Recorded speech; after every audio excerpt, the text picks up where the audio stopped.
So you're starting to understand your lines, you're starting to remember them, you're starting to know how to work and craft the scene, but you want to be more vulnerable in your scenes and on film. So here are 3 quick and easy strategies to help you be more vulnerable in your films and in acting. Number 1 sounds simple, but is a lot harder to actually do it than what it sounds. It's to start with yourself. Really take a good look at yourself and see how vulnerable are you in your personal life. Like in your own relationships, do you have somebody that you are able to confide in, whether that be your friends, your parents, maybe a teacher or coach, or a significant other, whoever that may be. Just also take a look at how open and honest am I being with myself, as far as, are you waking up on time to go to things and be available? Do you always say you're going to do something, but then you never do it? For example, do you keep telling yourself, all right, I'm going to go to the gym today, I'm going to go to the gym today, and then a month goes by and you haven't even touched going into a gym? So just start with yourself and being, how open and honest am I being every day with myself? And how is that affecting all areas of my life? Because the more that you are living in integrity with yourself, the more that it's going to shine through in your scenes and on film. The next one is really simple, but it might be a little bit uncomfortable, but it's just to record yourself all the time and listen back to it. A great thing you can do is start a podcast or start a YouTube channel, or start some sort of blog or video log. Because if you do any of those things, you're going to have to edit a lot. And unless you outsource it, but either way, even while you're recording it, while you're doing it, you're still going to have to see yourself. You're still going to have to hear yourself speak. So it's probably good that you do that the more often you can, so that you can get used to hearing yourself, seeing yourself in a different way, on a different platform, in a different media. Yeah, just record yourself all the time.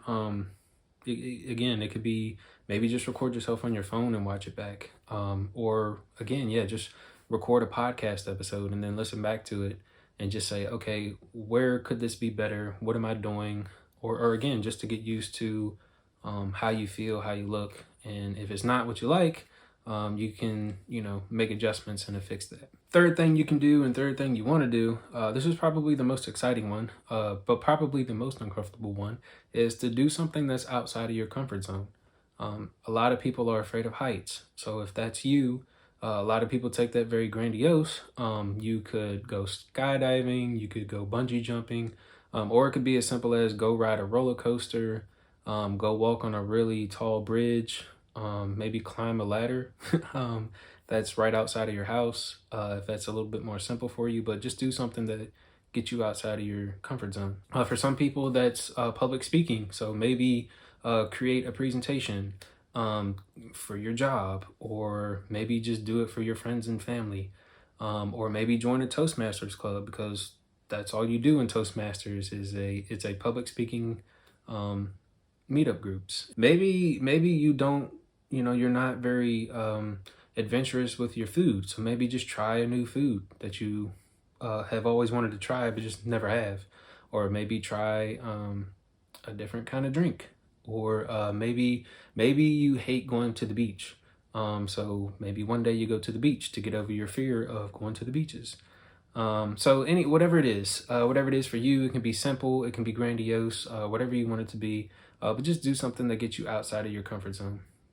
Because the more things that you do that are outside of your comfort zone, the more you're going to be able to open up and be vulnerable in all areas of your life. So now that you have some strategies, some techniques, you can start with yourself. Just take a good look at yourself and see how open and honest you're being all the time. You can record yourself. You've listened back to it. You're starting to get more comfortable with that. And you're starting to do more things to get you outside of your comfort zone. In the next video, I talk about how to be more conversational in your reads. So you have some techniques to remember your lines.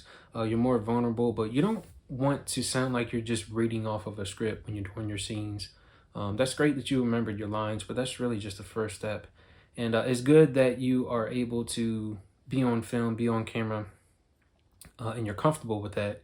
But now you really want to make your scenes feel real, and you really want to be a lot more conversational and make it fluid. so that you believe it and so that everyone else believes it who's watching it. So in the next video, I'll talk about different strategies to help you be more conversational in your scenes. Make sure you go check it out. Thank you guys for tuning in. This is Tsunami Healing Productions. Go subscribe now, and we'll see you in the next one.